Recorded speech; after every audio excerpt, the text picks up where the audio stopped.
नमस्ते। कार्यक्रम सीधा कुरा जनतासँग हेर्नको निमित्त टेलिभिजन सेट अगाडि बसिरहनुभएका र इन्टरनेटको माध्यमबाट विश्वभर हामीलाई हेरेर बसिरहनुभएका सम्पूर्ण आदरणीय दर्शक महानुभावहरूलाई म रवि लामिछाने हार्दिक स्वागत तथा अभिवादन गर्दछु।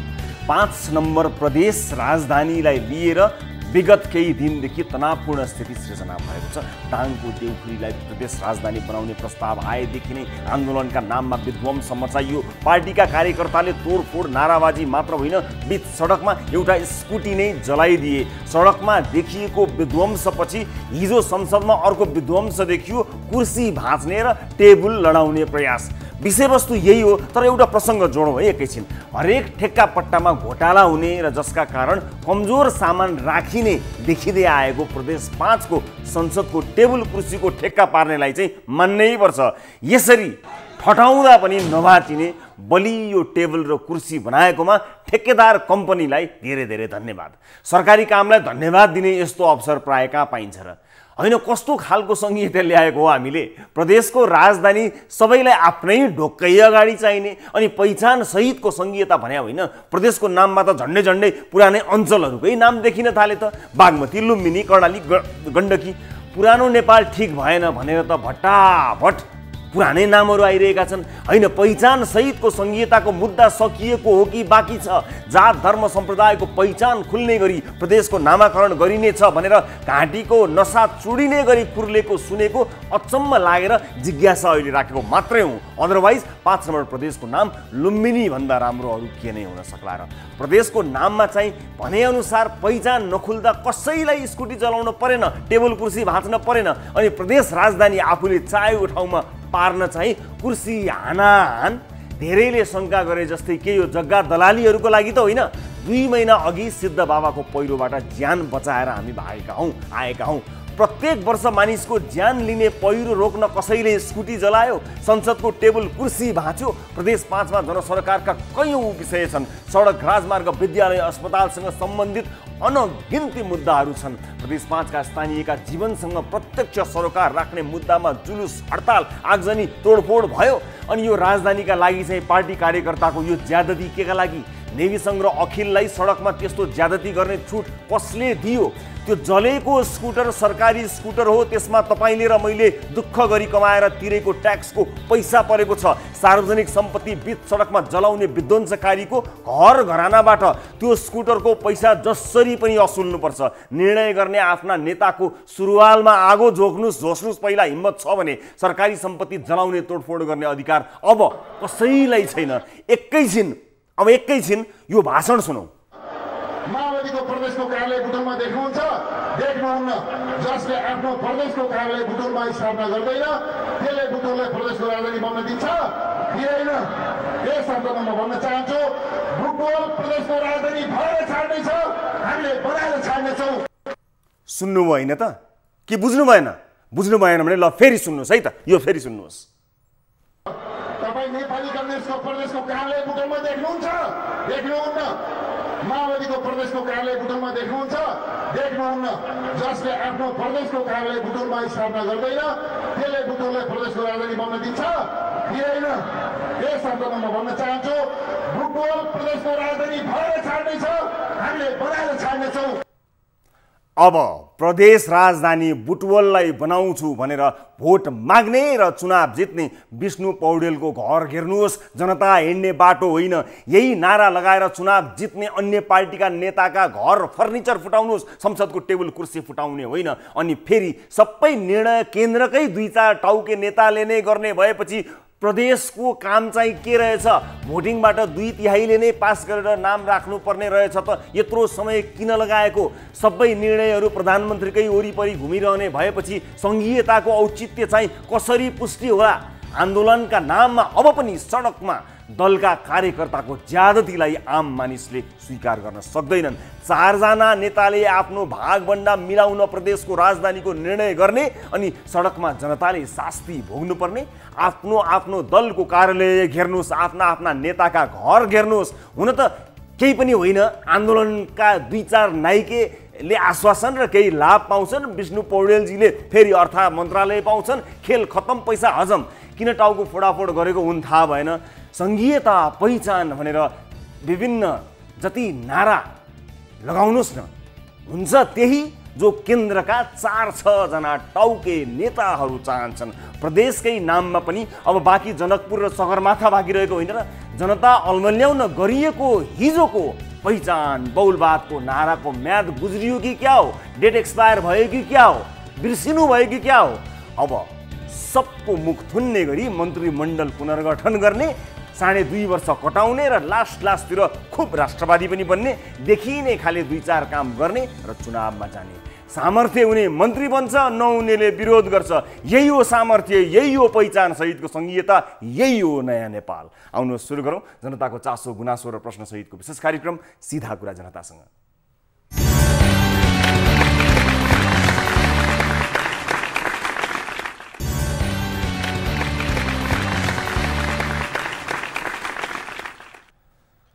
ब्रेकपछि स्वागत छ सम्पूर्ण आदरणीय दर्शक महानुभावहरूलाई कार्यक्रम सीधा कुरा जनतासँगमा। दर्शक महानुभावहरू अर्को एउटा विशेष एपिसोडका साथमा उपस्थित छौँ। न्युज 24 टेलिभिजनको स्टुडियोबाट लाइभ विविध विषयमा आज कुराकानी गर्न गइरहेका छौँ। सबैजसो आम सर्वसाधारणका चासोका विषयहरू रहन्छन् र केही अन्य विविध विषयहरू पनि रहन्छन् जो सबैका लागि चासोको विषय नभए पनि केहीका लागि महत्त्वपूर्ण रहन्छन्। तिनै विभिन्न विषयहरूको सङ्गालो सहित आजको कार्यक्रममा पनि उपस्थित भएका छौँ। आज हामी विशेष गरेर तपाईहरुलाई अत्यन्त सजग गराउने उद्देश्यले एउटा आइसियुहरू सम्बन्धीको रिपोर्ट प्रस्तुत गर्न लागिरहेका छौँ। हामीले राजधानीका विभिन्न अस्पतालहरूमा सम्पर्क गर्यौं, पुग्यौं, त्यहाँ आइसियुहरू उपलब्ध छन् कि छैनन् भन्ने बारेमा जानकारी लिन गयौं। हामी पुगेका अधिकांश अस्पतालहरूमा आइसियुमा ठाउँ खाली छैन, बेड छैन। यसकारणले सचेत हुन अत्यन्त जरुरी छ। यो डर हो, यो त्रास हो, यो केही पनि होइन, यसले केही प्रतिशत मानिसलाई मात्र यसले असर गर्दछ भनिरहँदा त्यो केही प्रतिशतमा कोही पनि आफू पर्न चाहदैन, आइसियुमा बस्नुपर्ने अवस्थामा कोही पनि बस्न चाहदैन। यसकारणले आफै सचेत हुनु जरुरी छ। कोरोना संक्रमण के हो कसो हो भन्ने कुरा कुनै समय पत्ता लाग्ला, तर त्यतिन्जेल तपाईँ हामी सुरक्षित हुन जरुरी छ। विशेष गरी त्यो वर्ग सुरक्षित हुन जरुरी छ जो जोखिममा छ। त्यसकारणले आइसियुमा ठाउँ छैन, बेड छैन। हामीले राजधानीका केही अस्पतालहरूमा रिपोर्टिङ गरेका छौँ, बुझ्ने कोसिस गरेका छौँ। त्यो जानकारी तपाईलाई दिनुको उद्देश्य तपाईलाई आतंकित बनाउनको निमित्त होइन, होसमा अथवा त्यसबारेको जानकारी गराउनलाई होशियार गराउनको निमित्त हो, ताकि तपाईँ मास्कको प्रयोग नियमित गर्नुहोस्, नियमित रूपमा हात धुनुहोस्, मास्कलाई सही तरिकाले हाल्नुहोस्, लाउनुहोस्। मास्कलाई नाकभन्दा तल लगाउने अथवा चिउँडोमा टास्ने अथवा टाउकोमा अडाउने अथवा हातमा झुन्ड्याउने काम नगर्नुहोस् भन्नका लागि तपाईलाई सचेत गराउन हामीले यो विषयमा रिपोर्टिङ गरेका छौँ, जुन अहिले केही बेरमा देखाउँछौँ।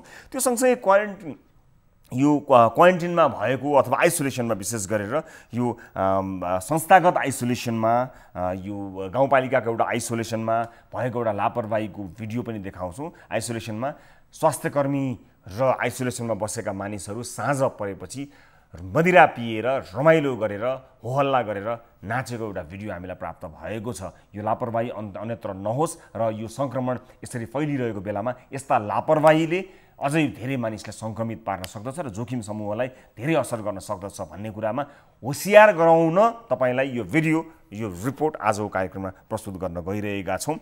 त्यो सँगसँगै यसैसँग सम्बन्धित एउटा विषय पनि छ। विशेष गरेर ट्रमा सेन्टरको एउटा रिपोर्ट छ। दुर्घटना लगायतका विभिन्न अन्य कारणले अस्पताल पुगेका मानिसहरू छटपटाइरहँदा पनि पिसिआर रिपोर्ट नआएका कारणले उपचार गरिएको छैन र यसले गर्दा धेरै मानिसहरूलाई पीडा भएको छ। त्यसबारेको रिपोर्ट पनि आजको कार्यक्रममा छ र यो प्रदेश राजधानीका विषयलाई लिएर कुर्सी तोड्ने मान्य सांसदज्यूसँग कुराकानी गर्ने प्रयास पनि आजको कार्यक्रममा गर्नेछु। अन्य विविध विषयहरू छन्। सबभन्दा पहिला ताली र गाली। यसअघि हामीले राखेको विषय थियो प्रदेश 5 को राजधानी दाङ राख्ने प्रस्ताव ठिक हो? ठिक हो भन्नेले तालीमा र ठिक होइन भन्नेले गालीमा भोट गर्नुपर्ने थियो, जसमध्ये प्रदेश 5 को राजधानी दाङ राख्नु ठिक हो भन्दै 58.72% अर्थात् 6,708 जनाले तालीमा भोट गर्नुभएको छ भने ठिक होइन भन्दै 41.28% अर्थात् 4,715 जनाले गालीमा भोट गर्नुभएको छ। यो भोटिङसँगै अधिकांश हामीलाई भोट गर्नेहरू मध्येले केही सङ्ख्यामा बढी जुन निर्णय भयो त्यही निर्णयमा भोट गर्नु भएको छ र 2/3 यो पास पनि भइसकेको छ। खैर आम सर्वसाधारणको चासो के रहेछ भन्ने जानकारी गराउन यसले पक्कै पनि मद्दत गर्यो होला। अब विशेष गरेर डाक्टर गोविन्द केसीको स्वास्थ्य एकदमै जटिल अवस्थामा पुगेको जानकारी आएसँगै हामीले आजको विषयलाई, आजको ताली र गालीको विषयलाई पनि डाक्टर गोविन्द केसीसँग जोडेका छौँ। आजको विषय यस प्रकार रहेको छ, डाक्टर गोविन्द केसीले जारी राखेको सत्याग्रह यसपटकलाई छोड्नुपर्छ कि क्या हो, उनको ज्यान अमूल्य छ, छोड्नुपर्छ कि भन्नेले तालीमा र छाड्ने होइन सरकारलाई अझै दबाब दिनुपर्दछ भन्नेले गालीमा भोट गर्नुहोला। भोट गर्नका लागि हाम्रो पात्रको मोबाइल एप्लिकेसनमा जानुहोला, ताली र गालीमा क्लिक गरी आफूलाई मन लागे तालीमा, मन लागे गालीमा भोट गरी यस विषयमा आम सर्वसाधारणको राय के रहेछ भन्ने कुरा सम्बन्धित निकायलाई जानकारी दिन मद्दत गर्नुहोला र भोटिङ सुरु हुन्छ। अब आजको पहिलो विषय, प्रदेश 5 को नाम लुम्बिनी र स्थायी राजधानी दाङको भालुवाङमा राख्ने प्रस्ताव प्रदेश सभाबाट 2/3 बहुमतले पास भएको छ। आज भएको मतदानमा प्रदेशको नाम लुम्बिनी राख्ने प्रस्तावको पक्षमा 79 मत र विपक्षमा 4 मत अनि स्थायी राजधानी दाङको भालुवाङ राख्ने प्रस्तावमा 69 र विपक्षमा 13 मत खसेपछि प्रदेश 5 को नाम र राजधानीको विवाद टुङ्गिएको हो। यसअघि सोमबार त कांग्रेसका सांसदहरूले प्रदेशको राजधानी भालुवाङ हुन नदिने भन्दै त्यसको विरोधमा संसदमा तोडफोड गरेका थिए। आज कांग्रेसकै सांसदहरूले पार्टी व्हिप तोड्दै केहीले पक्षमा मतदान समेत गरेका छन्। प्रदेश सभामा कांग्रेसका 19 भोट भए पनि विपक्षमा 13 मत मात्र परेका थिए। पार्टीमै पक्ष विपक्ष भइरहेका बेला किन सोमबार कांग्रेसका सांसदहरूले कुर्सी टेबल तोडफोड गरे त? यो रिपोर्ट हेर्नुहोस्।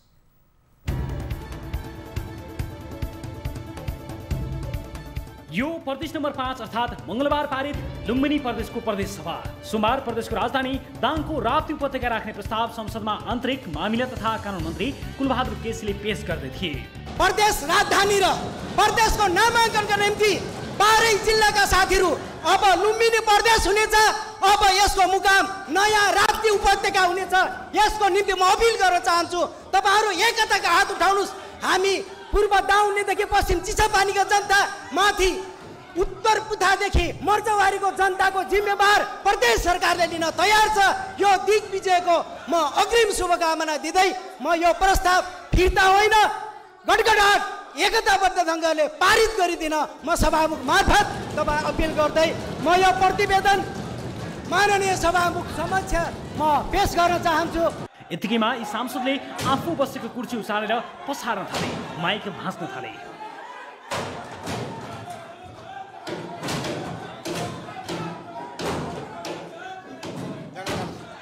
यी प्रदेश सभा सदस्य बच्चेउद्दिन खान हुन्। नेपाली कांग्रेसका उनी रूपन्देहीको क्षेत्र नम्बर 4 खबाट निर्वाचित भएका थिए। यसैगरी सांसदीय रमा अर्याल र अष्टभुजा पाठकले पनि टेबल खेल्न थाले।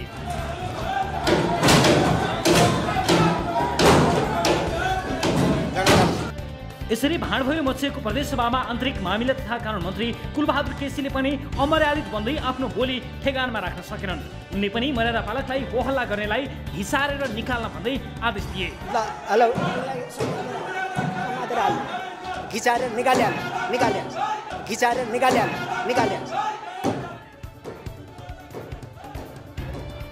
सोमबार प्रदेश सभामा देखिएको दृश्यले जनमतले माथि पुगेकाहरूमा समेत राजनीतिका नाममा कतिसम्म अनुशासनहीन हुन सक्छन् भन्ने देखाएको छ। तर यो भाँडबैलोका बीचमा मंगलबार भने प्रदेश सभाको बहुमतले प्रदेश नम्बर 5 को राजधानी दाङको राप्ती उपत्यका र नाम लुम्बिनी पारित गरेको छ। प्रदेश सभामा तत्काल कायम रहेका सदस्य संख्याको 2/3 बहुमतबाट प्रदेशको राजधानी निर्धारण हुने संवैधानिक व्यवस्था अनुसार दाङ जिल्लाको राप्ती गाउँपालिका, गडवा गाउँपालिका तथा अर्घाखाँची जिल्लाको सिद्धगङ्गा नगरपालिकाले ओगटेको चर्चेको राप्ती नदीको किनाराको मैदानी भाग राप्ती उपत्यका देउखुरीलाई तोकियोस् भन्ने प्रस्ताव संविधानको धारा 288 को उपधारा 2 बमोजिम प्रदेश सभाको 2/3 बहुमतले पारित भएको घोषणा गर्दछ। दर्शक महानुभावहरू, यस विषयमा जानकारी त यहाँहरूले पाइ नै सक्नु भएको छ र यस विषयमा वास्तवमा हामीले कुराकानी गर्न खोजेका थियौँ, टेलिफोन सम्पर्कमा ल्याउने कोसिस गरेका थियौँ।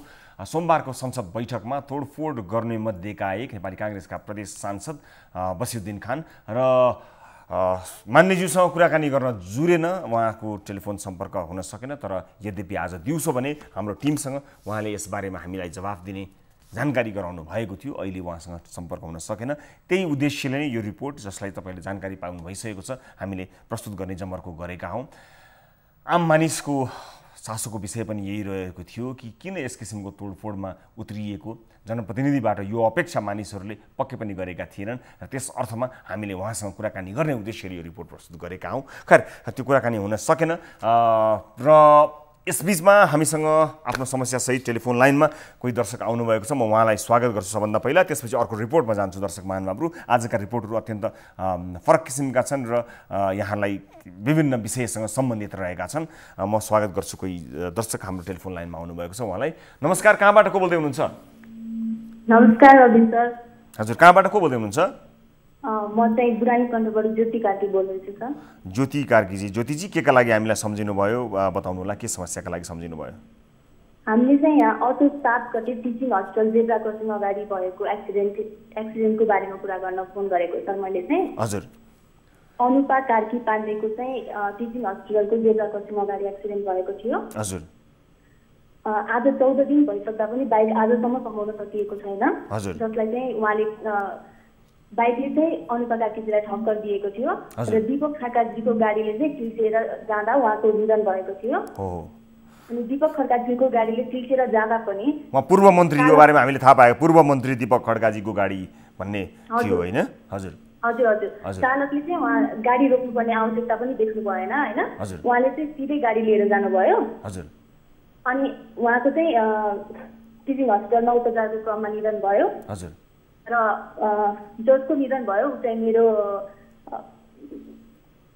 स्कुलको साथीको वाइफ हुनुहुन्थ्यो। हजुर। अनि हामीले भन्न खोजेको चाहिँ अहिले जेब्रा क्रसिङमा एक्सिडेन्ट भएर खिचेर गइसक्यो गाडीले होइन। हजुर। अनि अर्को कुरा चाहिँ मेरो भए अनुसार उहाँले दीपक खड्काजीले नै गाडी चलाएको देख्नु भएको थियो। हजुर। होइन, अनि यो होइन हुन्थेन हस्पिटलमा हुनुहुन्थ्यो भन्ने पनि धेरै न्युजहरू आयो। तर फुटेज चाहिँ उहाँलाई राम्रोसँग क्लियर हेर्न दिएन र को हो त्यहाँ हत्यारा भनेर अहिलेसम्म हामीलाई अगाडि आएको छैन र बाइक पनि अहिलेसम्म समाएको छैन। भनेको यसलाई मैले बुझेअनुसार यो घटनाको बारेमा पढ्ने बुझ्ने अलिकति अवसर मैले पाएको थिएँ र हामीले रिपोर्टिङको प्रयास पनि यसमा गरिरहेका थियौँ, केही तथ्यहरू खोजी गरिरहेका थियौँ। अब दुर्घटनामा बाइकले ठक्कर दियो, जो जेब्रा क्रसिङमा हुनुहुन्थ्यो, जेब्रा क्रसिङमा बाइकले ठक्कर दिएपछि पूर्व मन्त्रीज्यूको गाडीले उहाँलाई फेरि पनि त्यसपछि त्यो ठक्कर दिइसकेपछि त्यो गाडीले पनि हिर्कायो, जसका कारणले उहाँको मृत्यु हुन गयो। एक त जेब्रा क्रसिङमा गाडी किन त्यो स्पिडमा चल्यो अथवा किन रोकिएन भन्ने पीडित पक्षको प्रश्न एउटा भयो भने, अर्को कुरा तपाईँहरूमध्ये कसैले दीपक खड्काजी नै गाडीमा हुनुहुन्थ्यो अथवा उहाँले चलाउनु भएको अथवा उहाँ पनि सहभागी हुनुहुन्थ्यो भन्ने एउटा आरोप छ, जसलाई चाहिँ दीपक खड्का पूर्व मन्त्रीले होइन भनेर भनिरहनु भएको छ। उहाँ त्यस दिन त अस्पतालमा अन्य विभिन्न कारणले आफ्नो परिवारका अन्य सदस्य अस्पताल भएका कारणले अस्पताल हुनुभएको भन्ने टिप्पणी दिनुभएको पनि जानकारी आएको छ। तर तपाईँहरूको भनाइ चाहिँ त्यसको क्लियर सिसिटिभी फुटेज हेर्न पाइएन भन्ने हो? हजुर सर, हाम्रो क्लियर सिसिटिभी फुटेज हेर्न पाइएन र मेरो साथीलाई चाहिँ आत्मसन्तुष्टि होस्, उसले फुटेज हेर्न पाओस् होइन। त्यो भनेको एकदमै सेन्सिटिभ एरिया हो। टिचिङ हस्पिटलको जेब्रा क्रसिङ अगाडि मान्छे मारिनु भनेको त्यो एक्सिडेन्ट होइन सर, लापरवाही हो होइन। अनि जेब्रा क्रसिङमा किन मान्छे मरिन्छ? यो फेरि फर्स्ट केस पनि होइन, धेरै छ। यो केसबारे कुरा पनि उठेको हो, अहिलेसम्म केही पनि हुन सकेको छैन होइन। जेब्रा क्रसिङमा एकदमै त्यो मतलब जोडा हाने पनि सोच्नै नसक्ने क्षतिपूर्ति र सोच्नै नसक्ने सजाय भयो भने कसैले पनि आगामी दिनमा मर्नु पर्दैन। अब यसमा एउटा ज्योतिजी, म एउटा दुईवटा कुरा तपाईँलाई राख्न चाहन्छु। सबभन्दा पहिला त अब सोसी क्यामेराको फुटेज हेर्ने पाउनु तपाईँहरूको अधिकारको कुरा हो, पीडित पक्षको अधिकार हो। प्रहरीले तपाईँलाई सिसी क्यामेराको फुटेज दिएन? प्रहरीले उसलाई जो पीडित हो उसलाई सिसिटिभी फुटेज हेर्न दिएको थियो अरे आज, तर त्यसमा केही पनि क्लियर छैन अरे। उसलाई एक त टाइमको चित्त बुझेको छैन, टाइम यताउति भएको छ भन्ने कुरा आएको छ होइन सर। अर्को चाहिँ उसले कोही पनि चिनिँदैन अरे र बाइक अहिलेसम्म भेटेको छैन। त्यो एरियामा त अब हामीले यदि अमेरिकन एम्बेसीको फुटेज हेर्न पायौँ भने त्यसमा त सबै देखिन्छ नि त। भनेको त्यो ठाउँ जुन ठाउँको फुटेज तपाईँहरूलाई देखाइयो त्यो ठाउँबाट क्लियर देखिएन, अरू ठाउँको फुटेज पनि देखाउन जरुरी भयो। विशेष गरेर अमेरिकन एम्बेसीको फुटेज अझ क्लियर हुन्थ्यो कि त्यो पनि हेर्न पाए हुन्थ्यो भन्ने तपाईँहरूले। राष्ट्रपति भवनको पनि सायद फुटेज हुन्छ होला राम्रो नै। हजुर। त्यो बिचमा चाहिँ त्यो गाडीमा कसले चलाइरहेको थियो, को थियो र हाम्रो बाइकले हानेको हो र उसको गाडीले छोडेको हो, त्यो पनि अनि यो प्रहरी अनुसन्धानलाई तपाईँहरूले चित्त नबुझाउनु भएको कारण के त? प्रहरीले त तपाईँलाई यी सबै कुराहरूको जवाफ दिएको हुनुपर्दछ। हामीले पनि प्रहरीलाई केही सम्पर्क गरेको हौँ, यो विषय हाम्रो जानकारीमा आएको नआएको होइन। अनि तपाईँहरूलाई के कुरामा चित्त बुझेन प्रहरीको अनुसन्धान? दीपक खड्काजी अस्पतालमा हुनुहुँदो रहेछ भने त उहाँहरू अस्पतालमा हुनुभएको त प्रहरीले पत्ता लगायो होला। त्यो हुँदाहुँदै उहाँलाई आरोप लगाउनु पर्ने कारण के थियो? फेरि इनिसियल्ली दुर्घटना गराउने त बाइक हो, बाइकले दुर्घटना गराएको, अनि अनि त्यसपछि दुर्घटना भइसकेपछि त्यो गाडीमा ठोकिन आएको भन्ने बुझियो भने पहिलो दोषी त बाइक भयो। फेरि किन तपाईँहरू पूर्व मन्त्रीतिर जानुभयो, पूर्व मन्त्री भएका कारणले तपाईँहरूले उहाँलाई दोष लगाउन खोज्नु भएको पो हो कि भन्ने कुरा पनि आएको छ है। यो कुरा पनि म राख्छु, के हो त यसमा? हजुर सर, म बोल्दैछु। हामीलाई प्रहरीको कुनै पनि कुरामा चित्त बुझेन होइन। फर्स्ट हामीलाई सिसिटिभी फुटेज राम्रोसँग हेर्न दिएन। सेकेन्ड भनेको मेरो साथी जो प्रत्यक्षदर्शी हो नि, जो एकदम पीडित छ नि, उसको आँखाले देखेको भन्ने कुरामा हामीले विश्वास गऱ्यौँ। हुनसक्छ उसको स्थिति त्यस्तो भएको भएर उसले गाडी भएको भएर उसलाई देखेको पनि हुनसक्छ, तर उसलाई त यति बेला त सबभन्दा पीडित त ऊ हो नि त। उसको क्षतिपूर्ति मतलब हुनु पर्यो नि सर, केही न्याय हुनु पर्यो नि, उसलाई दिनु पर्यो नि त। होइन रहेछ भन्ने ऊ किन भाग्यो त सर? त्यो गाडीमा जो पनि थियो त्यो गाडी किन भाग्यो? त्यो मान्छेले गाडी भाग्यो, दुर्घटना गराएर गाडी भाग्नु हुँदैन थियो, किनभने अर्कोले दुर्घटना गराए गाडी चाहिँ किन भाग्यो भन्ने तपाईँहरूको गाडी किन भाग्यो? उसले अरूको एक्सिडेन्ट हुँदा पनि त हामी त गाडी रोकेर हेर्छौँ, हेल्प गर्न खोज्छौँ नि। उसको चक्काले खिचिसक्यो, बाइकले हानेर पहिलो एक्सिडेन्ट भएको माने, तर मरेको त उसको गाडीको चक्काले हो नि, बाइकले मात्र हानेको थियो, ऊ मर्दैन थियो। र उसको चक्काले त्यो एक्सिडेन्ट भएको थियो भने पनि उसले चाहिँ किन चाहिँ के अरे टिचिङ हस्पिटलमा लान पर्ने देखेन? उसकै चक्काले हानेपछि अरूलाई त लान्छन् मान्छेले। हाम्रो बिरामी बाँच थियो कि हाम्रो त्यही हो। फेरि त्यो गाडी पनि जेब्रा क्रसिङमै हो, दुर्घटना भएको पनि गाडीले ठक्कर दिएको पनि जेब्रा क्रसिङमै हो होइन? हजुर सर, जेब्रा क्रसिङै हो। अनि जेब्रा क्रसिङलाई चाहिँ एक्सिडेन्ट भन्नुभन्दा पनि उसको स्पिड किन त्यस्तो थियो? मतलब अर्कोले हानिसकेपछि पनि उसले आफ्नो स्पिड कन्ट्रोल गरेर रोक्न सकेन, र हानिसकेपछि पनि उसलाई केही भएन, मेरो गल्ती होइन भन्ने त यो पछि आयो, तर ऊ किन भागेको त? हजुर, हस्, हामी यो विषय तपाईँले राख्नुभएको छ, यसै पनि हामी यस विषयमा सोधखोज गरि नै रहेका थियौँ। सम्बन्धित प्रहरी अधिकारीसँग पनि सम्पर्क गर्ने कोसिस हाम्रो टिमले गरिरहेको छ। तपाईँले यो आफ्नो समस्या राख्नुभएको छ पीडित पक्षका तर्फबाट। म तपाईँले राख्नुभएको यो जिज्ञासालाई लिएर पक्कै पनि प्रहरी अधिकारीले पनि के जवाफ दिनुहुनेछ। म अहिले तपाईँसँग बिदा माग्दछु र यस विषयलाई गम्भीरतापूर्वक लियोस् भनेर पनि जानकारी गराउँदछु। र यो सँगसँगै के पनि जानकारी गराउँछु भने जसरी पूर्व मन्त्री नै गाडीमा सवार थिए भन्ने कुरालाई चाहिँ तपाईँहरूले लगाउनु भएको आरोपका रूपमा मात्र हामीले ग्रहण गर्नेछौँ। त्यसलाई सम्बन्धित प्रहरी अधिकारीले र प्रहरी अनुसन्धानबाट पुष्टि नभएसम्मका लागि त्यसलाई यहाँहरूले लगाउनु भएको आरोपका रूपमा मात्र हेर्न सकिन्छ। यस अर्थमा त्यसै अनुसारले सम्बन्धित सबैले बुझिदिनुको लागि म यो अनुरोध गर्न चाहन्छु। र सबैभन्दा महत्त्वपूर्ण पक्ष चाहिँ यहाँ उठाइएको पक्ष के रहेको छ भने जेब्रा क्रसिङमा धेरै मानिसहरूको मृत्यु भएको छ, दुर्घटनाहरू धेरै भएका छन्। जेब्रा क्रसिङ सम्बन्धी नियम अत्यन्तै सरल र सबैले बुझ्ने हुनुपर्दछ। जेब्रा क्रसिङमा मान्छे उभिँदा गाडी रोकिनुपर्ने हो कि होइन, अथवा जेब्रा क्रसिङमा स्लो हुनुपर्ने हो कि होइन। सधैँ जेब्रा क्रसिङमा मान्छे हिँड्ने बित्तिकै गाडीले ठ्याक्कै अडिन रोकिन सम्भव नहोला। त्यस किसिमको ट्राफिक लाइटहरूको व्यवस्था काठमाडौँ लगायतका सहरी ठाउँहरूमा छैन होला, तर त्यसको व्यवस्थापन, त्यसको जानकारी आम सर्वसाधारणले कसरी लिने? जेब्रा क्रसमा आइसकेका मानिसहरूले गाडीको स्पिडलाई कुर्ने कि मानिसहरू बाटो काटेर जाउन् भनेर गाडीले कुर्ने? वास्तवमा जेब्रा क्रसमा कसैले खुट्टा राखिसकेपछि संसारभरि नै गाडी अथवा सवारी साधन टक्क अडिनु पर्दछ, तबसम्म जबसम्म पैदल यात्रीले पार गरि सक्दैनन्। यसलाई स्पष्ट पार्न जरुरी छ। यो अस्पष्ट हुँदा धेरै मानिसले आफ्नो प्रियजन गुमाएका छन्। ट्राफिक प्रहरी लगायतका सम्पूर्ण स्टेक होल्डरहरूको गम्भीर ध्यान आकर्षण यसमा गराउन चाहन्छु र यस विषयको फलोअप गर्ने कोसिस हामी गर्नेछौँ। भिडियो कलमा कोही आउनुभएको छ, उहाँसँग कुराकानी गरी अर्को विषयमा जान्छु। नमस्कार, कहाँबाट को बोल्दै हुनुहुन्छ? हजुर, सुनिरहनु भएको छ मलाई? नमस्ते, म एकजना दर्शकलाई देखिरहेको छु। कहाँबाट को बोल्दै हुनुहुन्छ तपाईँ? सुनिरहनु भएको छ मलाई? नमस्ते, मेरो आवाज सुन्नु भएन जस्तो?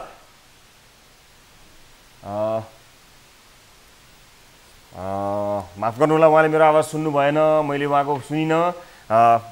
खैर, अब म आजको अर्को विषयतर्फ लिएर जान चाहन्छु दर्शक महानुभावहरूलाई। र अर्को आजको विषय यस प्रकार रहेको छ दर्शक महानुभावहरू। समुदायमा कोरोना नसरोस् भनी नेपाल सरकारले नगरपालिका गाउँपालिकाहरूमा बाहिरबाट आएका व्यक्तिहरूलाई क्वारेन्टाइनमा राख्ने भनियो। क्वारेन्टाइनमा कसरी राख्ने, आइसोलेसनमा कसरी बस्ने सरकारले नियम पनि बनाएको छ। नियम त छ, तर त्यो व्यवहार त धेरै ठाउँमा देखिँदैन। क्वारेन्टाइनहरू व्यवस्थित पनि छैनन्। त्यहाँ दिइने खाना राम्रो नभएको त पटक पटक हामीले देखायौँ। राम्रो हेरचाह नहुने गरेको गुनासाहरू पनि धेरै देखायौँ।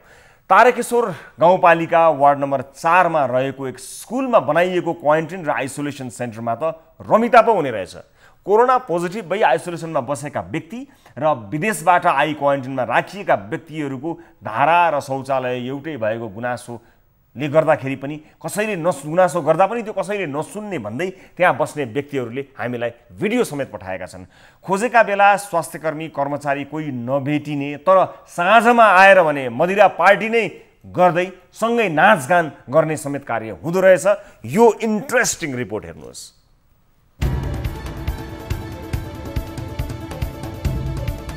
विदेशबाट नेपाल आउने नेपालीहरूलाई अनिवार्य क्वारेन्टाइनमा राख्नुपर्ने नियम नेपाल सरकारले बनाएको छ।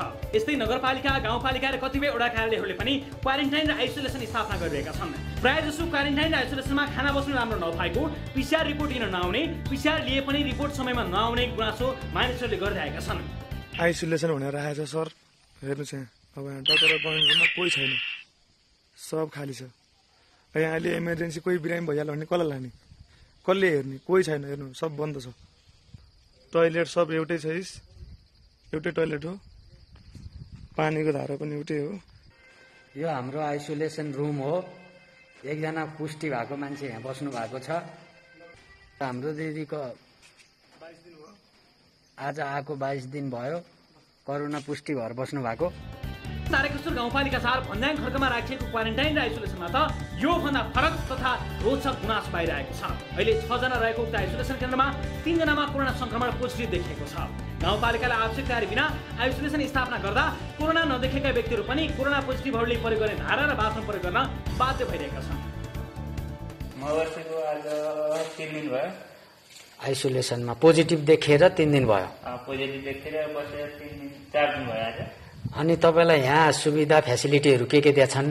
सुविधा थाहा छ अथवा आइसोलेसनको नाम छ अथवा केही छैन यहाँ? डाक्टरहरू धेरै दिन भइसक्यो आएको छैनन्। अब तपाईँको पिसिआर कहिले हुन्छ भने हन्? अब पिसिआर आज हुन्छ भने चाहिँ अब खोइ आजसम्म आएको छैन, थाहा छैन। आइसोलेसन सेन्टर भने पनि खाना, औषधि र चिकित्सकहरूको उपस्थिति एकदमै न्यून हुन्छ। चिकित्सकहरू त आउँछन् तर साँझ परेपछि। तारकेश्वर गाउँपालिकाका स्वास्थ्यकर्मी मिश्रीलाल यादव र दानसिंह हेल्थ पोस्टका भैव रञ्जित पठानले आइसोलेसनमा गरेको यो डान्स हेर्नुहोस्।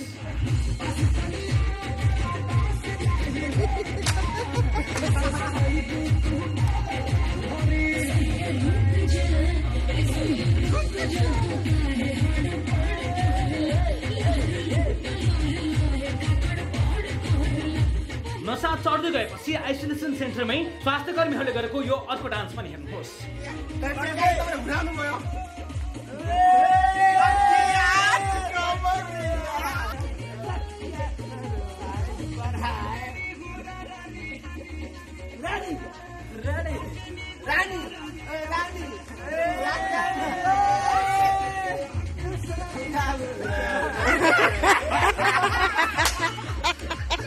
अँध्यारो जति बढ्छ तारकेश्वर गाउँपालिकाको आइसोलेसनको रौनक त्यति नै बढ्छ।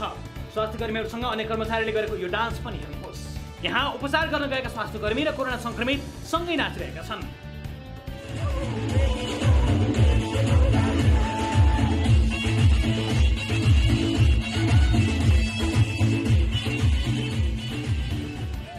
आइसोलेसनमा बसेका व्यक्तिहरूको रेखदेख गर्नुको सट्टा किन यसरी मात्र बसेको भनी तारकेश्वर गाउँपालिकाका स्वास्थ्यकर्मी मिश्रलाल यादवले हामीले सोधेका थियौँ। उनले गल्ती भएको भन्दै कुरा टार्न खोजे। त्यहाँ क्वारेन्टाइनमा तपाईँले त्यसरी खानुहुन्थेन नि त सर, रक्सी खानु भएको छ, नाच्नु भएको छ, तपाईँको हातको बोतल त्यस्तो रमिता भएको छ, किन त्यस्तो गर्नुभयो? हजुर मान्य गर्नु होला कि अलिकति अचानक मेरो खासै यतापट्टिमा थियो हामी सबै साथीहरू। अब उनीहरू जान लागेको थियो अनि त्यसलाई त्यो पिसिआर नेगेटिभ भएको मान्छेहरू जान लागेको थियो। सर खजा सँगसँगै हुन्छ म त ढिलो गएको थियो। मान्य गर्नलाई सर अचानक अरू त के कुरा गइरहेको थियो। तारकेश्वर गाउँपालिकाको आइसोलेसन केन्द्र पनि लेखिएको बोर्डमाथि नि सर्प देखिन्छ। त्यहाँ बस्ने व्यक्तिहरूले सर्प आएको गुनासो गर्दा कर्मचारीहरूले पनि सर्प धपाउने काम आफ्नो नभएको भन्दै सर्प धपाएर सुत्न भन्छन्। सर्प छ त्यहाँ, सर्प छ त्यहाँ, सर्प हेर्नु भने सर्प हिँड्दा छ नि हेर्नु। दर्शक महानुभावहरू, यस विषयमा थप केही कुराकानी गर्न यतिखेर हाम्रो टेलिफोन सम्पर्कमा जोडिनु भएको छ नुवाकोटको तारकेश्वर गाउँपालिकाका अध्यक्ष रमेश बस्ती हामीसँग जोडिनु भएको छ। अध्यक्षज्यू नमस्ते, स्वागत छ यहाँलाई कार्यक्रममा। नमस्ते। सर, बडो रमिता भयो यो त। यो आइसोलेसनमा हामीले भर्खरै भिजुअल पनि देखायौँ, नाचगान, सबै आइसोलेसनमा बसेका मान्छेहरूसँग स्वास्थ्यकर्मीले मजाले नाचगान गर्नुहुँदो रहेछ, रेखदेखको पनि अभाव छ, सर्प आउँदाखेरि पनि कसैले नहेर्ने सम्मको अवस्था रहेछ। के रहेछ कसो रहेछ, तपाईँहरूले केही हेर्ने ओर्ने अनुगमन गर्ने केही गर्नुहुन्छ कि एउटा छँदैछ त्यहाँभित्र मान्छे हुल्दियो छोडिदियो, के छ तपाईँहरूले, के व्यवस्था छ, कसरी हेर्नुहुन्छ आइसोलेसनहरूलाई? यो हजुरले भने जस्तै गरी त्यसरी त होइन। हामी तारकेश्वर गाउँपालिकामा चाहिँ नुवाकोटको जति नुवाकोटमा बाहिरबाट भित्रिनुहुन्छ त्यसको 50% जनसङ्ख्याको चाहिँ बाहिरबाट आउनुभएको हामीले उहाँहरूलाई म्यानेजमेन्ट गरिसकेका थियौँ। अब अहिले हामीले प्रत्येक वडामा क्वारेन्टाइन व्यवस्थापन गरेका थियौँ र अहिले चाहिँ एउटा गाउँपालिका स्तरीय एउटा सीमित क्वारेन्टाइन बनाउनु पर्छ भन्ने तरिकाले तारकेश्वर गाउँपालिका वडा नम्बर 4 को भन्ज्याङ खर्क भन्ने ठाउँमा हामीले खाली रहेको स्कुलमा क्वारेन्टाइन व्यवस्थापन गरेका थियौँ। तपाईँको यो क्लिपले पनि मलाई अलिकति जानकारी दियो। म हिजो मात्रै आफ्नो यही स्वास्थ्य सम्बन्धी काममा गाउँपालिकामा थिएँ। केही साथीहरूले मलाई यस्ता कुराहरू बिहानै मलाई जानकारी दिएपछि त्यहाँ हामीले अहिले सुरक्षाकर्मी पनि उपस्थित गराएका छौँ र अहिले 2 जना स्वास्थ्य कर्मी अहिले पनि त्यही अहिले तपाईँसँग मैले कुरा गर्दा गर्दै पनि मेरा स्वास्थ्यकर्मीहरू त्यहाँ हुनुहुन्छ। यदि यी कुराहरू तपाईँले मलाई यी फिल्ममा देखाउनु भएका कुराहरू मैले बिहान नै स्वास्थ्यकर्मीलाई यस्तो कुरा आइसकेको छ, तपाईँले किन यस्तो गर्नुभयो भन्दाखेरि खास त्यस्तो केही कारण भएको छैन। हामीले त्यस्तो कुराहरू होइन। 3 जना अहिले हाम्रो त्यो क्वारेन्टाइनमा, 6 जना बिरामी अथवा शङ्कास्पद बिरामी त नभनौँ, शङ्कास्पद मान्छे जो विदेशबाट आउनुभएको थियो 3 जनालाई पोजिटिभ देखिएको छ, छुट्टै कोठामा राखिएको छ। 3 जनालाई चाहिँ अहिले उहाँहरूलाई भोलि टेस्ट गर्ने कुराहरू छ। आज मात्रै पनि मैले त्यहाँ टेस्ट गर्न पठाएको थिएँ। कारणवश हाम्रो अर्को तारकेश्वर गाउँपालिका वडा नम्बर 2 को पिमलटार भन्ने एउटा स्कुलमा, पिमलटार माविमा विद्यार्थीलाई नै पोजिटिभ दिएको कारणले त्यहाँ चाहिँ हामीले कन्ट्र्याक्ट ट्रेसिङ गर्नुपर्ने कारणले आज 20 जनालाई चाहिँ हामीले कन्ट्र्याक्ट ट्रेसिङ गरेका छौँ।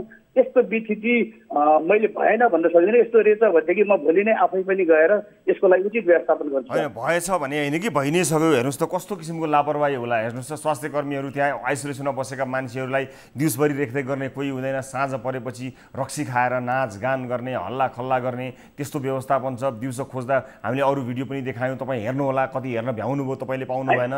यस्तो यो त चरम बेथिति भयो नि त। यसले गर्दा त सङ्क्रमण फैलिने पनि सम्भावना भयो। जिम्मेवारी पाएका मान्छेहरू, चिकित्सकहरू अथवा स्वास्थ्य कर्मीहरू हेर्नुहोस् त रक्सी खाएर नाचगान गरेर त्यस्तो, यो त अलिक बिजोग भयो नि। यो त तपाईँहरूले के अनुगमन गर्नुभयो? अरू ठाउँहरूको पनि त अवस्था यस्तै होला नि।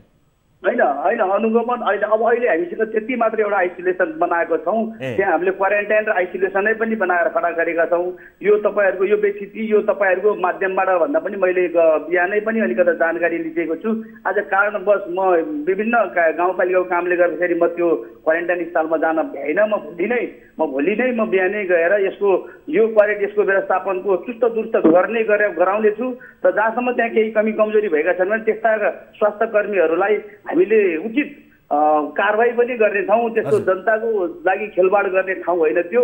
हामी बहुत सेन्सिटिभ तरिकाले यो कोरोना रोकथामको निम्ति हामी जनप्रतिनिधि दिन रात भनेर खटिएका छौँ। सधैँ हामी त्यहाँ पुग्न नपाएका कारणले काहीँ त्यस्तो कमी कमजोरी भयो भने हामी यसलाई सुधार गर्ने पक्षमा छौँ। हस्, महत्त्वपूर्ण कुरा के भने सर, तपाईँ एकजना कहाँ नै पुग्न भ्याउनुहुन्छ होला। तपाईँले त सिस्टम बसाल्ने हो नि। तपाईँको त टिम हुनुपर्ने भयो। त्यो टिमले के गरिरहेको छ त्यसको रिपोर्टिङ। आज एउटा व्यक्ति देखाउला, तपाईँ त्यहाँ पुग्नु होला, भोलि अर्को देखाउला त्यहाँ पुग्नु होला, भोलि अर्को थरी कुरा होला त्यहाँ पुग्नु होला। सबै ठाउँमा एउटा जनप्रतिनिधि पुग्न सक्दैन। तर सिस्टम चुस्त दुरुस्त बनाइयो भने त त्यो सिस्टम जतिखेर पनि त्यहाँ काम गरिरहेको हुन्छ त्यतातिर चाहिँ ध्यान दिनु होला। यो सल्लाह तपाईँलाई दिएँ र तपाईँले वचनबद्धता प्रकट गर्नुभएको छ। कृपया यस्ता यो जुन ठाउँ छ विशेष गरेर क्वारेन्टाइन छ, यो क्वारेन्टाइनलाई व्यवस्थित गर्नका लागि अन्य विभिन्न जति पनि कदम आवश्यक पर्छन् त्यो चाल्नुहुनेछ तपाईँले भनिसक्नु भएको छ। तपाईँसँग बिदा माग्छु। यहाँलाई धेरै धेरै धन्यवाद समय दिनको लागि। हस्, धेरै धेरै धन्यवाद।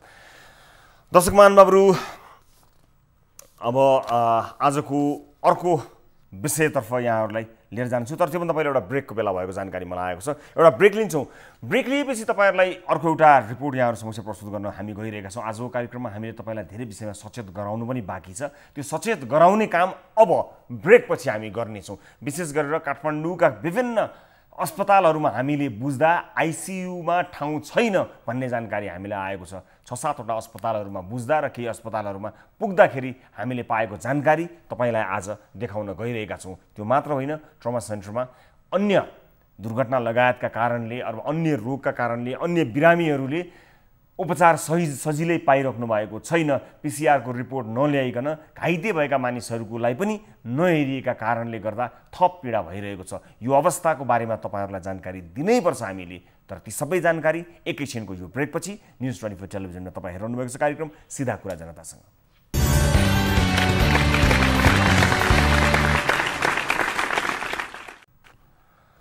ब्रेकपछि स्वागत छ सम्पूर्ण दर्शक महानुभावहरूलाई कार्यक्रम सीधा कुरा जनतासँगमा। दर्शक महानुभावहरू विभिन्न रिपोर्टहरू प्रस्तुत गर्ने क्रममा छौँ हामी र हाम्रो कार्यक्रम प्रत्यक्ष रूपमा चलिरहँदा धेरै दर्शकहरूले हामीलाई प्रत्यक्ष सम्पर्क पनि गर्नुहुन्छ र विषयवस्तु हेरी हामी कार्यक्रममा उहाँहरूका प्रत्यक्ष कुराकानी पनि राखी समाधानको कोसिस पनि गर्नेछौँ। आज यो क्रमलाई जोड्ने क्रममा छु। केही बेर अगाडि आएको टेलिफोन कलले महत्त्वपूर्ण विषयको उजागर गर्यो, त्यस्तै अर्को विषय पनि हुन सक्दछ। टेलिफोन लाइनमा आउनुहुने कोही दर्शक हुनुहुन्छ, म उहाँलाई स्वागत गर्न चाहन्छु। नमस्ते, कहाँबाट को बोल्दै हुनुहुन्छ? हजुर सर नमस्ते, म सल्यानदेखि अमर विक। कहाँबाट को बोल्दै हुनुहुन्छ एकपटक फेरि? सर नमस्ते, म अमर विक सल्यानबाट।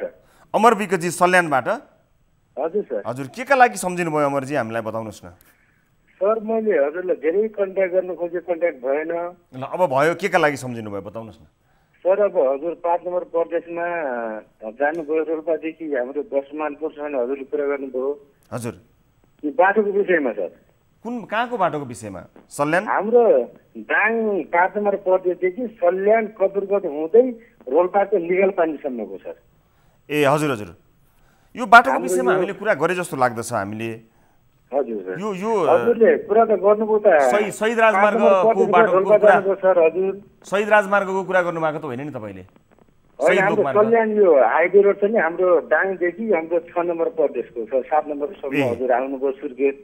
हजुर के भइरहेको छ त्यहाँको बाटोको बताउनु। चलिरहेका छन्, बाटो एकदम अस्त व्यस्त छ। यहाँको हाम्रो राजनीतिक दलको कसैको पनि ध्यान गएको छैन। अब राजधानी हुने लाग्यो, अब त बन्ला नि त, राजधानी हुने भएपछि बन्छ कि? राजधानी त सर 5 नम्बरमा बन्ला, हाम्रो 6 नम्बरमा छैन सर। होइन, दाङ राजधानी भएपछि अब जोडिएला नि त त्यहाँबाट भन्ने कुरा तपाईँलाई अलिकति दाङदेखि जोडिने भन्नुभयो नि तपाईँले। अब यो हाम्रो जुन छ नि यहाँ दाङको सिमानादेखि ठ्याक्कै हाम्रो सल्यानको सिमानासम्म बाटो मैले थाहा पाएँ तपाईँले भन्नुभएको यतापट्टि होइन। हजुर मैले थाहा पाएँ। हजुर अनि जनप्रतिनिधिहरूलाई बताउनु भएको छैन तपाईँले? यो यस्तो जनप्रतिनिधिसँग कुरा राखेका छन् सर, बन्छ हामीले अब यसको प्रयास गरिरहेका छौँ भन्ने उहाँहरूले हामीसँग कुरा राख्नुभएको छ। हामीलाई आश्वासन दिने मात्र कुरो भएको छ सर। अनि के बाटो कच्चा भएको कि बिग्रिएको कि के छ? पहिला हाम्रो दाङ तुलसीपुरदेखि कपुरसम्मदेखिलाई उता हाम्रो पिच बाटो छ।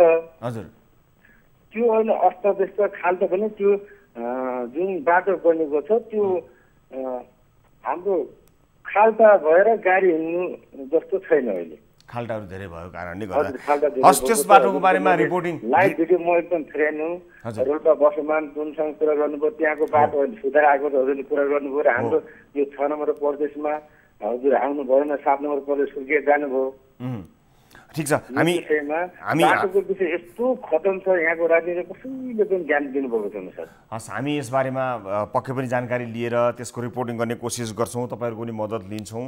म अहिलेलाई तपाईँसँग बिदा माग्छु, जानकारी गराउनुभयो धन्यवाद। हामीले यसलाई नोटमा राखेका छौँ, हामी कोसिस गर्छौँ तपाईँको यो समस्यालाई, तपाईँ लगायत धेरैको समस्यालाई तपाईँले प्रतिनिधित्व गरेर हामीलाई सम्पर्क गर्नुभयो। हामी तपाईँलाई सहयोग गर्ने कोसिस गर्नेछौँ र तपाईँसँग बिदा माग्छौँ। दर्शक महानुभावहरू, आज धेरैभन्दा धेरै दर्शकहरूको सहभागिता रहोस् भनेर टेलिफोन कलहरू र भिडियो कलहरू लिने तयारीमा हामी छौँ। यस क्रममा कोही जोडिनु भएको छ, भिडियो कल मार्फत जोडिनु भएको छ, म स्वागत गर्न चाहन्छु। नमस्ते, को बोल्दै हुनुहुन्छ तपाईँ?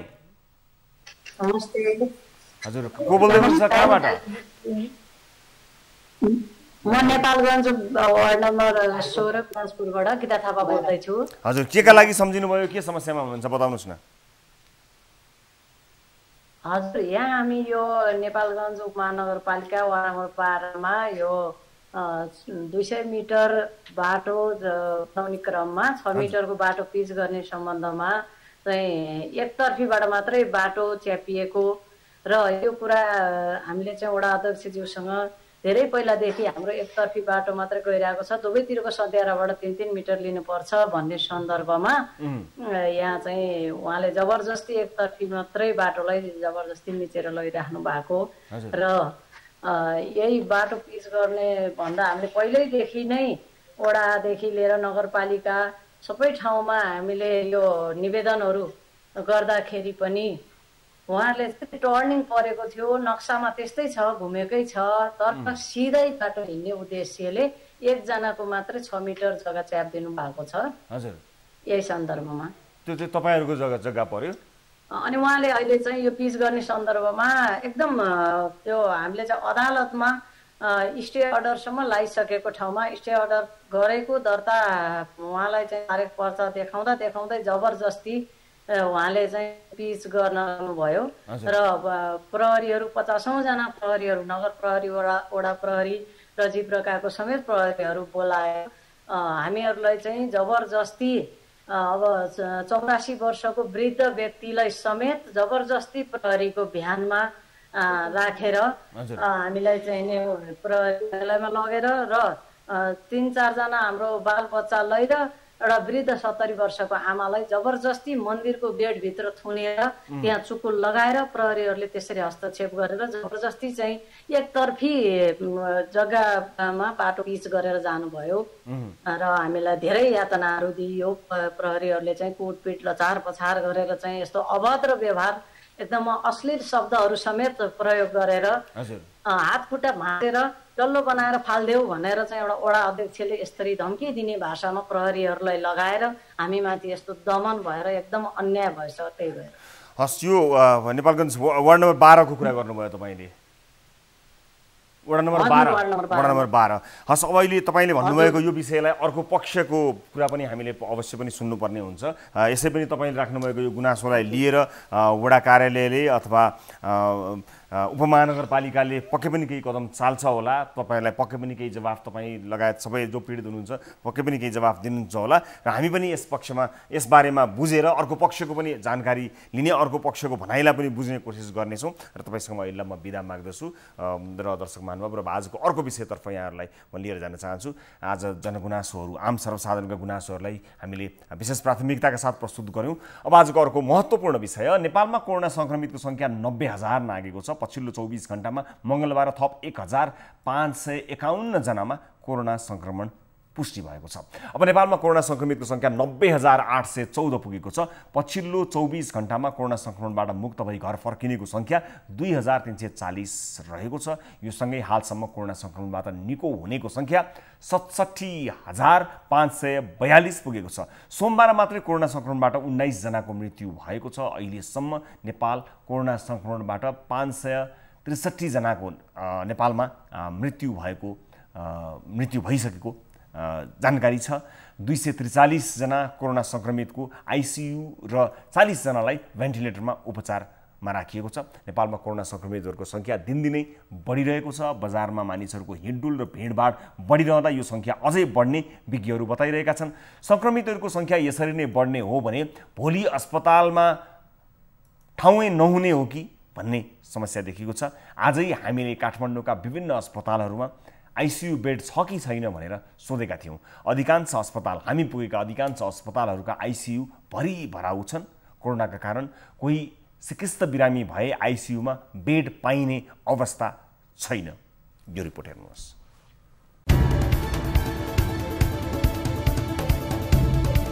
नेपालमा कोरोना संक्रमित 90,814 जना पुग्दा निधन हुने संक्रमितको संख्या 563 जना पुगेको छ। पछिल्ला दिनमा दैनिक 1500 देखि 2000 को हाराहारीमा नयाँ संक्रमित थपिरहेका छन्। आजसम्म 22,709 जना सक्रिय संक्रमित छन्। यी संक्रमित मध्ये केहीको अवस्था जति बेला पनि आइसियु तथा भेन्टिलेटरमा राख्नुपर्ने हुन सक्छ। तर काठमाडौँका अधिकांश अस्पतालका आइसियु तथा भेन्टिलेटर बराबर छन्। हामीले मंगलबार काठमाडौँका सरकारी तथा निजी अस्पतालमा कोभिड संक्रमित बिरामीका लागि आइसियु बेड चाहिएको भन्दै फोन गर्यौं। धुमाराईमा रहेको हेम्स अस्पतालमा सबै आइसियु बेड प्याक छन्, अर्थात् आइसियुका बिरामी डिस्चार्ज नहुँदासम्म नयाँले भर्ना पाउँदैनन्। आइसियु खाली छैन। आइसियु खाली नै छैन भाइ, भित्रको पेसेन्टलाई सुधा राख्ने आइसियु छैन, अर्कोमा रिफर गर्ने भनेर सोचिरहेछ। आइसियु खाली छैन भने कहीँ खाली छैन एउटा पनि। त्यही त हाम्रोमै खाली भइदिएको भए भित्र नै बिरामी पेन्डिङमा बसिरहनु भएको छ। अर्को हस्पिटल रिफर गर्न आँटे माथि छैन अनि आइसियु खाली नै छैन।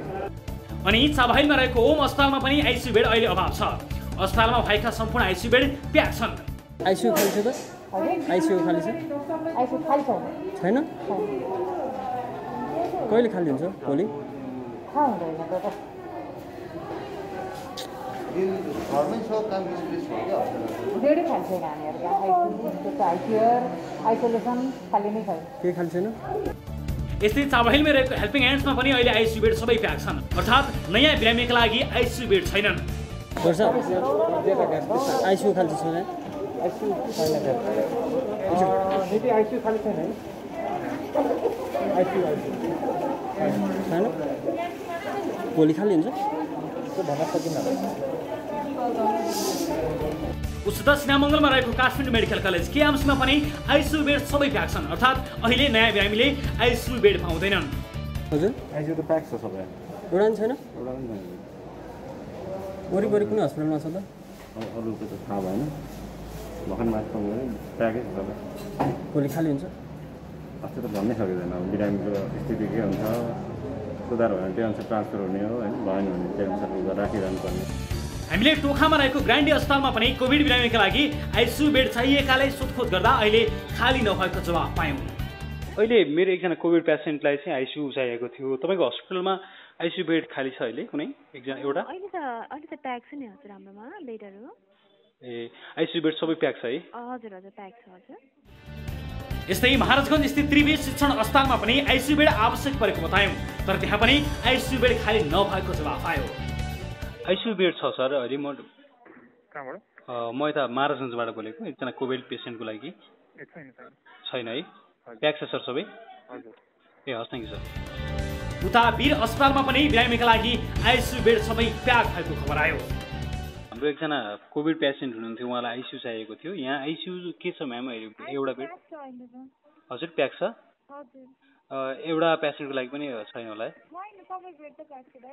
सबै प्याक छ है यी अस्पतालहरूको अवस्था अहिले कोभिड-19बाट चिकित्सा भएको खण्डमा काठमाडौँमा उपचार पाइने अवस्था कतिको छ भन्ने देखाउँछ स्वास्थ्य मन्त्रालयका अनुसार देशभर मङ्गलबारसम्म 243 जना आइसियु र 40 जना भेन्टिलेटरमा छन् तर स्वास्थ्य मन्त्रालयका अनुसार काठमाडौँका निजी र सरकारी अस्पतालमा गरी 454 आइसियु बेड र 214वटा भेन्टिलेटर छन् यो अवस्थामा अस्पतालहरूले कृत्रिम बेड अभाव सिर्जना गरेको आशंका गरिएको छ दर्शक महानुभाव यो अत्यन्त संवेदनशील रिपोर्ट हो विषय हो यसलाई म कार्यक्रमको सुरुवातमा देखाउन गइरहेको थिएँ तर हामी यो क्रम बुझ्ने क्रममा अझै पनि बाँकी थियौँ त्यस कारणले सुरुमै मैले यसलाई प्रस्तुत गर्न सकिनँ तर यो अत्यन्त महत्त्वपूर्ण विषय हो अब यो अभाव साँच्चैकै अभाव हो कि अथवा अस्पतालहरूले कृत्रिम अभाव सृजना गरेका हुन् कि त्यो जाँच्ने र बुझ्ने काम सम्बन्धित निकायको हो तर स्थिति त्यति राम्रो देखिएको छैन तपाईलाई तर्साउन भन्दा पनि तपाईलाई सचेत गराउन हामीले यो रिपोर्ट प्रस्तुत गरेका हौँ अन्य विभिन्न रोगका बिरामीहरूका हकमा यो कुरा अत्यन्त महत्त्वपूर्ण रहन्छ यसरी विभिन्न अस्पताल हामीले लगभग 6-7वटा भन्दा बढी अस्पतालहरूमा कुराकानी गऱ्यौँ हामीले केही अस्पतालहरूमा पुगेरै सोध्यौँ केही अस्पतालहरूमा टेलिफोन गऱ्यौँ र यसरी यो स्थितिलाई हेर्दा प्राप्त जानकारीलाई हेर्दा यदि यो कृत्रिम अभावको स्थिति सृजना गरिएको होइन र साँच्चै नै अभाव हो भनेर हेर्दाखेरि जुन अवस्था देखिएको छ संक्रमणको संख्या जस्तो देखिएको छ यसलाई कृत्रिम अभाव भन्नुपर्ने अवस्था छैन होला तैपनि एउटा आशंका मात्र गरिएको जसलाई सम्बन्धित निकायले हेरोस् भन्नका लागि ध्यान आकर्षण गराएको मात्रै हो अन्य रोगका बिरामीहरू जसलाई आपत पर्दछ जसलाई अन्य रोगले च्याप्दछ त्यस्ता मानिसहरूले के गर्ने यो सोचनीय विषय बनेको छ त्यसबाहेक पनि कोभिड-19ले गर्दा संक्रमणको जोखिम बढिरहेको बेलामा धेरै मानिसहरूले यसलाई सामान्य रूपमा लिएको यो नम्बरहरू बढ्दै गए पनि त्यसलाई प्रेसरको रूपमा नलिएको अथवा लापरवाही गरेको पनि पाइएको छ कृपया आफ्नो ज्यानको सुरक्षा आफैले गर्नुपर्ने अवस्था देखिएको छ सरकारले सबै चीज गर्ला अथवा केही चीज गर्ला भनेर अपेक्षा गर्न सक्ने ठाउँहरू नहुन पनि सक्छन् आफू एकदमै सुरक्षित रहनु होला मास्क प्रयोग गर्नेहरूले पनि पुलिस देख्यो भने मात्रै मास्क माथि सार्ने घाँटीमा झुन्ड्याउने नाकभन्दा तल राख्ने चिउँडोमा राख्ने जस्ता क्रियाकलाप गरिरहँदा संक्रमणले तपाईलाई च्याप्न सक्छ हामीलाई च्याप्न सक्छ यो जो कोहीले पनि हामीले सामान्य रूपमा लिएर गरेको तपाईले मैले हामीले वरपर देखिरहेका तपाई हाम्रा परिवार आफन्त साथीभाइहरूले गरिरहेको हामीले देखिरहेका छौं जसले पनि त्यो गरिरहेको छ चाहे त्यो मैले गरौँ तपाईले गर्नुहोस् जो कोहीले पनि गरेको होस् उसले आफूलाई खतराको घण्टी बजाइरहेको छ उसले आफूलाई जोखिममा पारिरहेको छ अस्पतालहरूको अवस्था तपाईहरुलाई हामीले देखायौं यसबारे थप रिपोर्टिङ हामी पक्कै पनि गर्नेछौं त्यस्तै अर्को एउटा रिपोर्ट प्रस्तुत गर्छु म तपाईहरु समक्ष दर्शक महानुभावहरु देशमा कोरोना संक्रमितहरूको संख्या बढिरहेको र अस्पतालहरू कोरोना बिरामीहरूलाई हेर्नमै व्यस्त भइरहेको बेला अन्य रोगका सिकिस्त बिरामीहरूले राम्रो उपचार पाइरहेका छैनन्। अस्पतालहरूले उपचार गर्नु पूर्व सबैजसो बिरामीहरूको PCR टेस्ट गर्ने गरेका छन्, तर दुर्घटनामा परेका व्यक्तिहरूलाई पनि PCR रिपोर्ट पर्खँदै आवश्यक उपचार नगर्दा धेरै मानिसहरूले पीडा पाइरहेका छन्, दुःख पाइरहेका छन्। खास गरी दुर्घटनामा परेका व्यक्तिहरूको उपचार गर्ने काठमाडौँको ट्रमा सेन्टरमा यस्ता दृश्य धेरै देखिन्छन्। 4 दिनसम्म PCR रिपोर्ट नआउँदा घाइते छटपटाइरहेका छन्। यो रिपोर्ट हेर्नुहोस्। काठमाडौँका सरकारी अस्पतालमा PCR परीक्षणको अवस्था दयालाग्दो छ। दुर्घटनामा परेर शुक्रबार राष्ट्रिय ट्रमा सेन्टरमा आएका बिरामीको मङ्गलबारसम्म शल्यक्रिया भएको थिएन। कोरोना परीक्षणको रिपोर्ट आएपछि मात्रै शल्यक्रिया गर्ने भनेर अस्पतालमै स्वाब सङ्कलन गरे पनि 4 दिनसम्म रिपोर्ट नआउँदा बिरामीको अवस्था झनै खराब हुँदै गएको छ। हिजो अब हुन्छ भनेको थियो, हिजो भएन, हिजो नभएपछि बेलुकासम्म हुन्छ भने बेलुका नि भएन। अनि आज भएपछि त्यस्तो भन्ने हिजो नै पोजिटिभ देखाएको छ भने आज चाहिँ धेरैजना बिरामी हो भन्नुभन्थ्यो, त्यो कारणले। ट्रमा सेन्टरमा सङ्कलन गरेका स्वाब वीर अस्पतालको प्रयोगशालामा परीक्षण गर्दै आइएको छ, तर मङ्गलबारसम्म भने रिपोर्ट नआएपछि जटिल अवस्थाका बिरामीलाई समेत बाहिर ल्याबमा परीक्षणका लागि पठाइएको छ।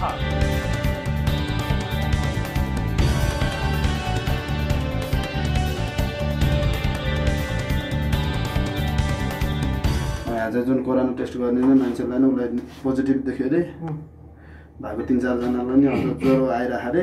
अनि त्यो कारणले चाहिँ अहिले तुरन्तै गराउनु सक्दैन, उता गराएर ल्याउनुहोस्, उपचारहरू हामी सबै गर्छौँ, ठिकै राम्रै गर्छौँ भन्नुभएको छ। राम्रै गएर उपचार चाहिँ अरू चाहिँ त उसो त चिकित्सकहरूले प्रयोगशालामा परीक्षण गर्ने स्वास्थ्यकर्मी नै सङ्क्रमित भएकाले समस्या भएको बिरामीहरूलाई बताइरहेका छन्। सामान्य अवस्थामा पनि 3 देखि 5 दिनमा रिपोर्ट आउन लाग्ने ड्युटीमा खटिएका स्वास्थ्यकर्मी बताउँछन्। स्याम्पल अब गइसकेकोहरूको त अब 3-4 दिन भइसक्यो, भोलि आइहाल्छ होला। निजी अस्पतालका ल्याबमा शुल्क तिरेर गर्ने परीक्षणको रिपोर्ट छिटो आउने, तर सरकारी अस्पतालमा जटिल अवस्थाका बिरामीको समेत रिपोर्ट आउन धेरै दिन लाग्दा उपचार नै नपाई ज्यान गुमाइने हो कि भन्ने चिन्ता बिरामीहरूमा पर्न थालेको छ।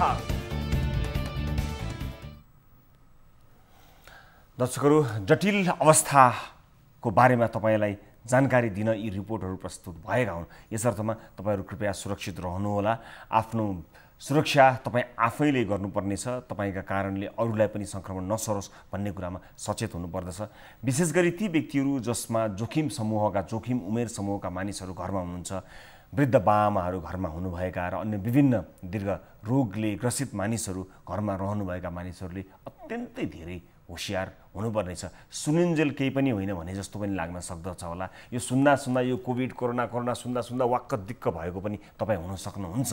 तर याद गर्नुहोला, तपाईँ हामी जति वाक्क दिक्क भए पनि कोरोना चाहिँ वाक्क भएको छैन। यसले आफ्नो काम निरन्तर गरिरहेको छ। झन्डै 1 लाख मानिसमा सङ्क्रमण फैलिने क्रममा छ। केही मानिसहरू यो केही पनि होइन, यो पोलिटिक्स हो, WHO सम्मलाई गाली गर्न पनि भ्याइरहेका छन्। त्यो होला, त्यस्तो हुन सक्ला, तर त्यसको जाँचबुझ अहिले यतिखेर गर्नुभन्दा पहिला सुरक्षित हुनेतर्फ लागौँ। धेरै मानिसहरूको मृत्यु भएको कुरा साँचो हो, मानिसहरूको मृत्यु भएको छ। संसार छोडेर गएका मानिसहरू गइ नै सकेका छन्। सङ्क्रमितहरू छटपटाइरहेका छन्। जसले यसलाई जितेर आएका छन् उनीहरूको कथा सुन्दा कहाली लाग्दो अवस्था छ। भेन्टिलेटरमा कयौँ मानिसहरू बसिरहेका छन्। ICU बेडहरू पाइएको छैन। अन्य रोगका बिरामीहरू छटपटाइरहेका छन्। त्यस कारणले कृपया यसलाई सामान्य रूपमा लिने काम नगर्नुहोला। केही बलिया बाङ्गाहरूले मनोबल उच्च राखेर उच्च मनोबल राख्नुपर्छ है, ल केही छैन यो भनेर भन्नु एउटा गफका सिलसिलामा आफ्नो ठाउँमा होला, र कसैको मनोबल उच्च गराउनको निमित्त त्यो अभिव्यक्तिले निकै ठुलो काम पनि गर्छ। धेरै ठुलो केही पनि होइन, यसलाई जित्न सकिन्छ भन्ने अभिव्यक्ति दिनु र त्यसले मनोबल कसैलाई उच्च गराउनको सिलसिलामा भनिने कुरा आफ्नो ठाउँमा होला। तर सङ्क्रमण नफैलियोस् भन्नका लागि सचेत हुन जरुरी छ भन्दै आजका लागि कार्यक्रमको निर्धारित समय समाप्त भएको जानकारी गराउन चाहन्छु। दर्शक महानुभावहरू, थप न्युजका लागि हाम्रो वेबसाइट www.news24nepal.com मा जानुहोला। साथै हामीलाई फेसबुक, ट्विटर र युट्युबमा पनि फलो गर्न सक्नुहुनेछ। हाम्रो पात्रको मोबाइल एप्लिकेसनमा गई गाली र तालीमा भोट गर्न नबिर्सनुहोला। कार्यक्रम सिधा कुरा जनतासँगको आजको श्रृङ्खलाबाट सम्पूर्ण युनिटका साथमा 10 औँला जोडेर नमस्ते रवि लामिछानेको।